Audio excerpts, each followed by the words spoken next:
ചൂരൽമല വിലങ്ങാട് ദുരന്തബാധിതരുടെ പുനരധിവാസത്തിന് കൂടുതൽ നടപടികൾക്ക് രൂപം നൽകി മന്ത്രിസഭാ യോഗം. ചൂരൽമല ഉരുൾപൊട്ടൽ ദുരന്തബാധിതരായ ആദിവാസി കുടുംബങ്ങൾക്കായി കണ്ടെത്തിയ ഭൂമിക്ക് ROR നൽകും. പുത്തുമലയിൽ ദുരന്തബാധിതരെ അടക്കം ചെയ്ത സ്ഥലത്ത് പ്രാർത്ഥന നടത്താനായി സ്മാരകം നിർമ്മിക്കാനും മന്ത്രിസഭാ യോഗം തീരുമാനിച്ചു. ദുരന്തം ഒരാണ്ട് പിന്നിടുമ്പോഴും ദുരിതബാധിതർക്കായുള്ള സർക്കാരിന്റെ കൈത്താങ്ങ് തുടരുന്ന നടപടികൾക്കാണ് മന്ത്രിസഭായോഗം അംഗീകാരം നൽകിയത്. ദുരന്തബാധിതരായ ആദിവാസി കുടുംബങ്ങൾക്കായി കണ്ടെത്തിയ ഭൂമിക്ക് ROR നൽകുന്നതിനുള്ള നടപടികൾ അടിയന്തരമായി സ്വീകരിക്കാൻ വയനാട് ജില്ലാ കളക്ടർക്ക് മന്ത്രിസഭായോഗം നിർദ്ദേശം നൽകി. 5 ഹെക്ടർ ഭൂമിക്ക് ROR അനുവദിക്കുന്നതിനുള്ള നടപടികളാണ് സ്വീകരിക്കുക.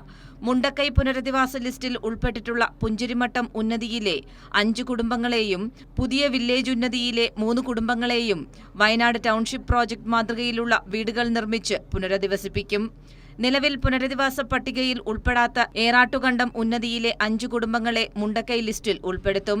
ഇവർക്ക് 10 സെന്റ് വീതം ഭൂമിയും വീടും അനുവദിക്കും. 49 കുടുംബങ്ങളെ കൂടി വയനാട് ടൗൺഷിപ്പ് പദ്ധതിയുടെ പുനരധിവാസ ലിസ്റ്റിൽ ഉൾപ്പെടുത്താനാണ് തീരുമാനം. പുത്തുമലയിൽ ദുരന്തബാധിതരെ അടക്കം ചെയ്ത സ്ഥലത്ത് പ്രാർത്ഥന നടത്താനായി സ്മാരകം നിർമ്മിക്കാനും തീരുമാനിച്ചു. വയനാട് ദുരിതബാധിതർക്ക് കാരുണ്യ ആരോഗ്യ സുരക്ഷാ പദ്ധതി ആനുകൂല്യം സർക്കാർ ആശുപത്രികളിൽ ചികിത്സ തേടുന്നവർക്കും ബാധകമാക്കാൻ നടപടി സ്വീകരിക്കും. സൗജന്യ ചികിത്സാ പദ്ധതി ഡിസംബർ 31 വരെ ദീർഘിപ്പിക്കാനും തീരുമാനിച്ചു. ചൂരൽമല ദുരന്തത്തിൽ ഉപജീവനമാർഗം നഷ്ടപ്പെട്ട സംരംഭകർക്ക് നഷ്ടപരിഹാരവും അനുവദിക്കും. ചൂരൽമല ദുരിതബാധിതർക്ക് അനുവദിച്ചതിന് സമാനമായി വിലങ്ങാട് ദുരിതബാധിതർക്കും നഷ്ടപരിഹാരം അനുവദിക്കാൻ തീരുമാനിച്ചു. ജില്ലാ കളക്ടറുടെ ശുപാർശയുടെ അടിസ്ഥാനത്തിലാണ് ഉപജീവന നഷ്ടപരിഹാരം അനുവദിക്കുക. കൈരളി ന്യൂസ്, തിരുവനന്തപുരം.